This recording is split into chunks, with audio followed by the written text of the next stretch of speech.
So hello guys, మొత్తానికి Captain America Brave New World సినిమా చూసేసాను భయ్య. యాక్చువల్లీ నిన్నే చూడాలి, కాకపోతే నిన్న కొంచెం వర్క్ ఉండడం వల్ల అవ్వలేదన్నమాట. సో మూవీ చూసిన తర్వాత ఎలా ఉంది ఏంట్రా అంటే, టు బి ఫ్రాంక్ చెప్పాలంటే ఇట్స్ ఓకేష్ ఫిలిం భయ్య, నాట్ దాట్ మచ్ గుడ్. చూసినంతసేపు నాకు కొంచెం captain America winter soldier feel వచ్చిందనమాట.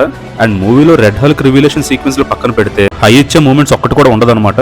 డానీ రేమ్రెస్ న్యూ ఫాల్కన్ గా ఇంట్రడ్యూస్ చేశారు, బట్ స్టిల్ శామ్ విల్సన్ తో కలిసి చేసిన కాంబాట్ సీక్వెన్స్ తప్పితే నాకైతే పెద్ద హై మూమెంట్స్ అయితే ఏం అనిపించలేదు. And Harrison Ford as a rose, అదే భయ్య రెడ్ హల్క్, ఈయనైతే యాక్టింగ్ చాలా బాగా చేశారు అనిపించింది. ఆయనకి ఇచ్చిన రోల్ కి బాగా జస్టిఫికేషన్ చేశారేమో అనిపించింది. అండ్ ఇక కెప్టెన్ అమెరికా అయినా శామ్ విల్సన్ ఇంకా హల్క్ ఫేస్ ఆఫ్ డ్యూరేషన్ అయితే బాగుంది. అండ్ ఇంకా వాళ్ళిద్దరి మధ్య బ్యాటిల్ కూడా కొంచెం మంచిగానే ప్లాన్ చేశారు. బట్ స్టిల్ నాకైతే ఐరన్ మ్యాన్ ఇంకా హల్క్ వాళ్ళిద్దరి మధ్య కాంబాక్ట్ సీక్వెన్స్ అయితే బీట్ చేయలేదు అనిపించింది.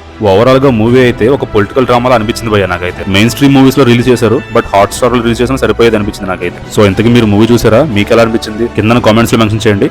అండ్ అలాగే వెళ్తూ సబ్స్క్రైబ్ చేసుకోవడం అయితే మాత్రం మర్చిపోకండి. అండ్ అలాగే రౌండ్ ఫిగర్ కూడా కంప్లీట్ చేయండి, నాకు కూడా కొంచెం మోటివేటెడ్ గా ఉంటుంది.